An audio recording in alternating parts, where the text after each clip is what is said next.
दोस्तों, मैं गुलसुम लखनऊ से और हमारे साथ में एक साथी जुड़े हुए हैं जो कि युवा भी हैं और साथ ही साथ समाज में कई बदलाव के कारण बने हैं। तो मैं उनको बुलाना चाहूँगी और आप लोगों से तारुफ़ कराऊँगी कि उन्होंने कैसे सोचा कि समाज में नई भ्रांतियों को तोड़ते हैं और समाज में नई दिशा दिखाते हैं और लोगों को जागरूक करते हैं।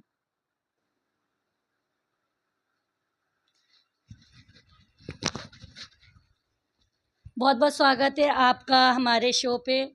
तो आप अपना परिचय देके अपनी शुरुआत करिए और बताइए कैसे समाज में आपने जुड़ने का कोशिश करा और कैसे आपने सोचा कि हम नई सोच लाते हैं और बदलाव करने की कोशिश करते हैं?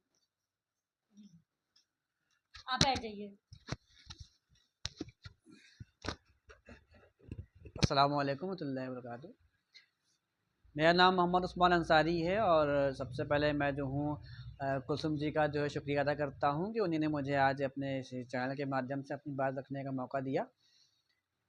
मैं एक लखनऊ शहर के छोटे से एरिया डालीगंज बांसमंडी में का रहने वाला हूँ और मैंने अपनी इब्तदाई तालीम अपनी education high school Ahmedabad inter college से हासिल करी 2013 के अंदर। फिर मैंने ग्रेजुएशन किया मुमताज़ पीजी कॉलेज डालीगंज से।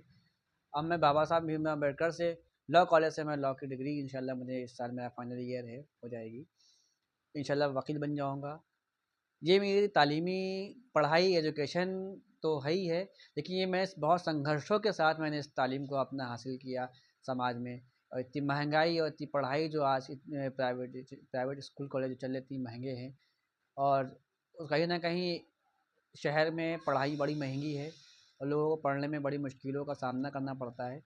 हमने अपनी पढ़ाई भी जारी रखी और साथ में ये जो हमारा सोशल वर्क करने का जो काम है, जो लोगों की मदद करने का जो हेल्प है, वो हमारे यहाँ बचपन से ही सिखाई जाती है। हमारे मज़हब में, हमारे दीन में हर मज़हब में है कि लोगों की मदद करो। हमारे वहाँ ये भी कहा जाता है कि अपने पड़ोसी का ख्याल रखो, अपने घर के बगल में 70 घर और पीछे और दाएँ बाएँ हर तरफ से, चाहे वो किसी मसलक का, किसी भी धर्म जाति का हो, उसका ख्याल रखो। तो हमारे वहाँ तो बचपन से ही सिखाई जाती हैं ये सब बातें कि आप पड़ोसी का ख्याल रखिए। तो वो तो हमारे वहाँ बेसिकली है, तो वो तो था ही, लेकिन उसको करके करना बहुत बड़ी बात है। कहना और करने में तो हम लोगों को कहा था, लेकिन हमने वो कहा कि उसको करना भी है हमें। तो हमने अपने साथ अपनी ज़िंदगी के साथ में रोज़ के दिनचर्या में उसको जोड़ लिया कि कभी कोई निकल रहा है तो हम उसका हाथ पकड़ के किसी ज़ईफ़ को रोड पार करा रहे हैं, ये भी एक हेल्प है, सोशल वर्क है। और धीमे-धीमे इन सबसे आदत पड़ी, धीमे-धीमे करते हुए कोई बच्चा रो रहा है तो पहले उसको देखा कि उसको क्या तकलीफ़ हो रही है, रास्ता भटक गया है क्या? तो जब छोटे थे तब इस तरह से एक्टिविटी थी हमारी। तो धीमे-धीमे करके हम लोगों ने इस तरह से किया, फिर जब और बड़े हुए, चीज़ें और ज़्यादा हमारे सामने फेस होने लगी, तो फिर